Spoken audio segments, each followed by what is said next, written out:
charity event Holy afterwards. shit. And I got there and I was like, oh, fuck.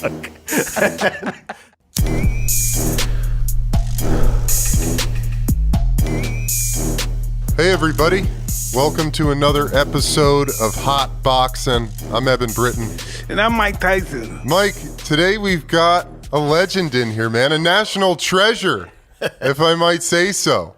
I would love to meet him. Where is he? We've got the one and only Jimmy Kimmel. The one and only. He's being real humble right now. Yeah, Thank absolutely. you. I'm happy to be here. Wow, this is some operation you guys have. It's pretty You big know, most of the time man. you do a podcast, it's like the corner of somebody's office. Yeah. You've got a whole party going on. You have a whole building here. You've got plans. It's unbelievable. Really, it's not very stoner-like to have this much going on. Well, everybody here has stoner tendencies. You know? Yeah. So this happens. You're really smashing stereotypes we're really, here. Absolutely. We're really happy to see you. Everybody's really happy to see you. We all love you. We see you over the years and stuff.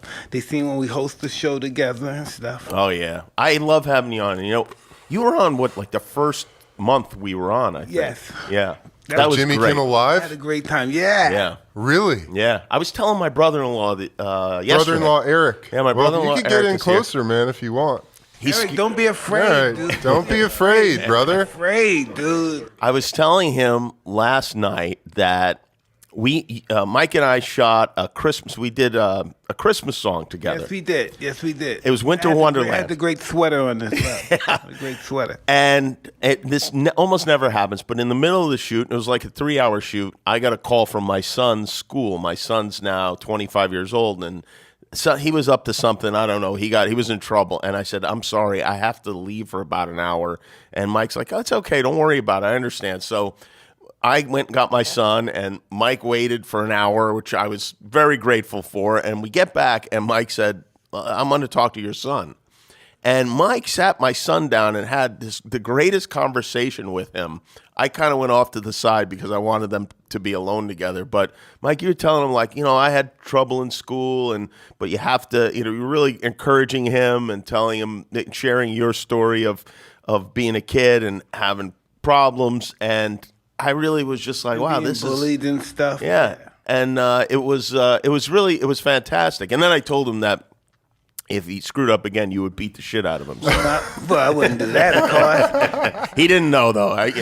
Yeah. But it was very sweet, actually. That is, but that's Mike. That is Mike, and most people don't know that. Yeah. Most people don't know that side of him. What is it like from Brooklyn to where you're at now? Yeah. I moved when I was 9 years old to Las Vegas from Brooklyn. My parents. Why Vegas from Brooklyn? It's a weird story, and I actually just learned some details. So my family, not my parents, but my aunt and uncle, my Uncle Frank, who you remember, he visited you in Brooklyn. My Uncle Frank retired. He was a New York police officer, 20 years. He retired, and he wanted to move to Florida. So they went to Florida, and they put a down payment on a house in Florida, and they were staying with some friends nearby, and out in the backyard in the pool was an alligator.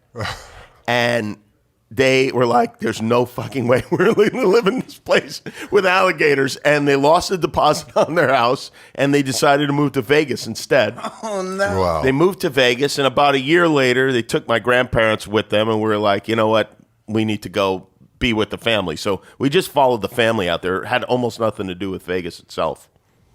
Amazing. That's awesome. And you got involved with entertainment in Vegas?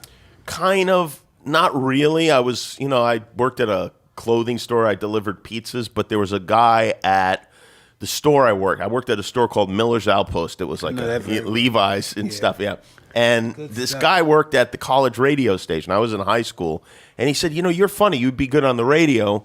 And I thought, I'd love to be on the radio. And he made a call, and he got me in a meeting with the program director, and then they didn't hire me, but they let me do a half-hour interview show on Sunday nights, and I would do the show and go home, and my parents had listened, and they were very excited, and I just really got turned on by the idea that people were listening to a show that I was hosting, and that's when I decided I wanted to be in radio, which is where I started. Wow. Was that before or after